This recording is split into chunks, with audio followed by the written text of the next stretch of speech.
दर्शक बंधु आजिर एही भिडियोटी आपण माननक पई बहुत खास अटे कहीं ना आजिर एही भिडियो रे बाछंतु कौनसी भी गोटिए नंबर एवं जानंतु आपणक जीवनरू केउ सबु कष्ट समस्या दूर हेबाकु जाउछि एवं केउ खुशी खबर आपणकु प्राप्ति हेबाकु जाउछि एवं आपणक जीवन रे कौन सबु नूतन आरंभ हेबाकु जाउछि तो सबु किछि जानिबा आजिर एही भिडियो माध्यम रे।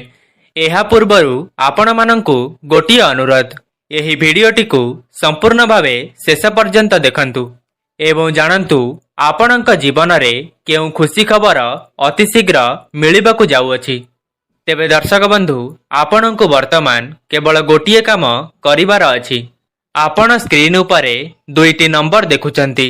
आपणकु केवल एही दुईटी नंबर मध्यरु कौनसी भी गोटिए नंबर को बाछिबार अछि।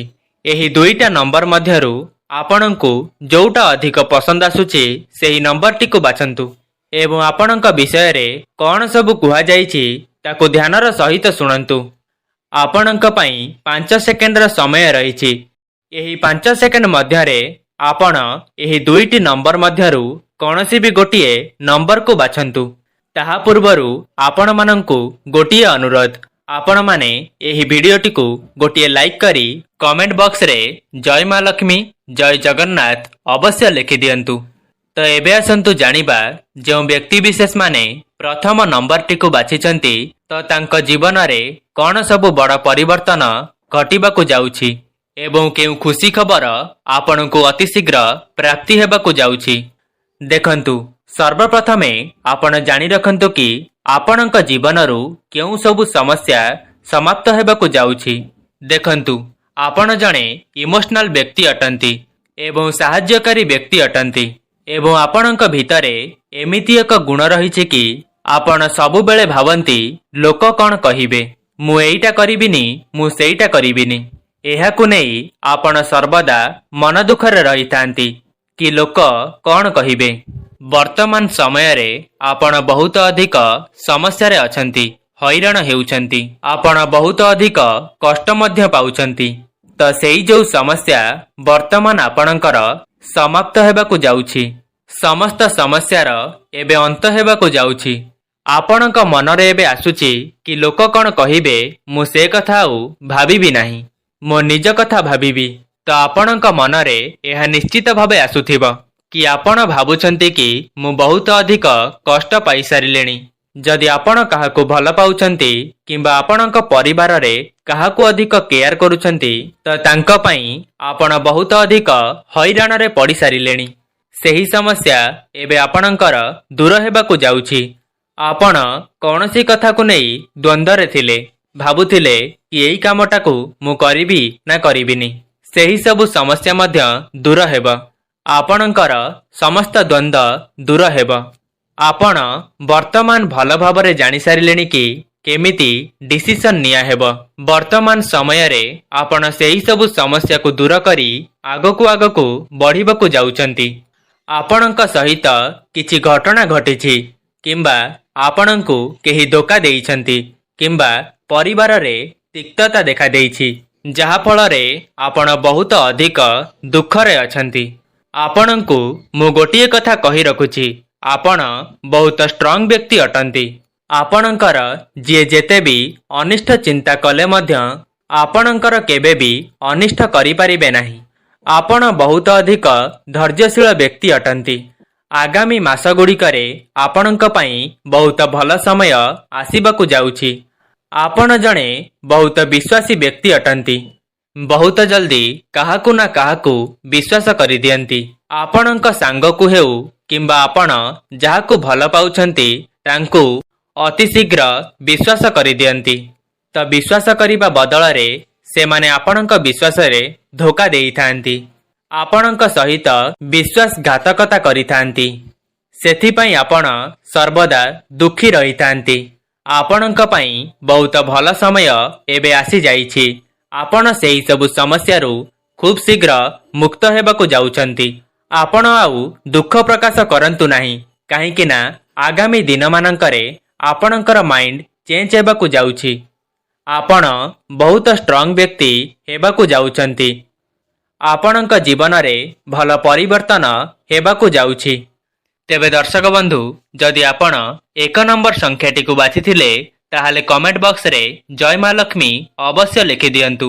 ତ ଦର୍ଶକ ବନ୍ଧୁ, ଏବେ ଆସନ୍ତୁ ଜାଣିବା ଯେଉଁମାନେ 2 ନମ୍ବରଟିକୁ ବାଛିଥିଲେ ତାଙ୍କ ଜୀବନରେ କ'ଣ ସବୁ ବଡ଼ ପରିବର୍ତ୍ତନ ହେବାକୁ ଯାଉଛି ଏବଂ ଆପଣଙ୍କୁ କେଉଁ ଖୁସି ଖବର ଅତି ଶୀଘ୍ର ମିଳିବାକୁ ଯାଉଛି ଆସନ୍ତୁ ଜାଣିବା। ଦର୍ଶକ ବନ୍ଧୁ, ଯାହା ଜଣାପଡ଼ୁଛି ଯେଉଁମାନେ 2 ନମ୍ବର ସଂଖ୍ୟାଟିକୁ ବାଛିଥିଲେ ସେମାନେ ବର୍ତ୍ତମାନ ବହୁତ ସମସ୍ୟା ଦେଇ ଗତି କରୁଛନ୍ତି। ଆପଣଙ୍କର ପୂର୍ବରୁ କିଛି ଏମିତି ଗୋଟିଏ ସମସ୍ୟା ରହିଥିଲା ଯାହା ପାଇଁ ଆପଣ କୌଣସି ବି ଡିସିସନ ନେଇପାରୁନାହାନ୍ତି, କିମ୍ବା ଆପଣଙ୍କ ଦ୍ୱାରା କିଛି ଭୁଲ ହୋଇଛି, କିମ୍ବା ଆପଣ ବହୁତ ତରବରରେ କୌଣସି ଭୁଲ ଡିସିସନ ନେଇଯାଇଛନ୍ତି, ଯାହାଫଳରେ କି ଆପଣ ବର୍ତ୍ତମାନ ଭାଙ୍ଗି ପଡ଼ିଛନ୍ତି କି ମୁଁ ଏଇ ଡିସିସନ କ'ଣ ପାଇଁ ନେଲି, କାହିଁକି ମୁଁ ଏତେ ବଡ଼ ଭୁଲ କରିଦେଲି। ଏହା ଆପଣଙ୍କ ପ୍ରେମ ଜୀବନରେ ହେଉ କିମ୍ବା କୌଣସି କାର୍ଯ୍ୟଦକ୍ଷତାରେ ହେଉ, କୌଣସି ଗୋଟିଏ ବଡ଼ ଡିସିସନ ନେଇଛନ୍ତି କିମ୍ବା ଆପଣଙ୍କର ଭବିଷ୍ୟତକୁ ନେଇ କିଛି ଭୁଲ ଡିସିସନ ନେଇଯାଇଛନ୍ତି। ସେଥିପାଇଁ ବର୍ତ୍ତମାନ ଆପଣ ବହୁତ ଅଧିକ ଚିନ୍ତାରେ ଅଛନ୍ତି। କେହି ନା କେହି ଆପଣଙ୍କୁ ବହୁତ ଅଧିକ ଦୁଃଖ ଦେଉଛନ୍ତି। କୌଣସି ନା କୌଣସି ବ୍ୟକ୍ତି ଆପଣଙ୍କୁ ପୂର୍ବ କଥା ମନେ ପକାଇକି କଷ୍ଟ ଦେଉଛନ୍ତି। ବାରମ୍ବାର ସେହି କଥାକୁ ଆପଣଙ୍କ ଆଗରେ ଉଠାଉଛି, ଯାହାଫଳରେ କି ଆପଣ ତାହା ଚିନ୍ତା କରିକି ଆହୁରି ଅଧିକ ଦୁଃଖୀ ହୋଇଯାଉଛନ୍ତି। ବର୍ତ୍ତମାନ ଆପଣଙ୍କର ବହୁତ ଦୁଃଖ ସମୟ ଚାଲୁଅଛି।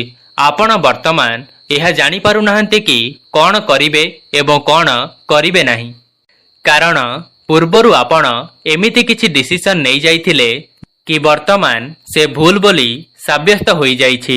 ଆପଣ ସେହି ଭୁଲକୁ ଭାବିକି ବର୍ତ୍ତମାନ ବହୁତ ଅନୁତାପ କରୁଛନ୍ତି।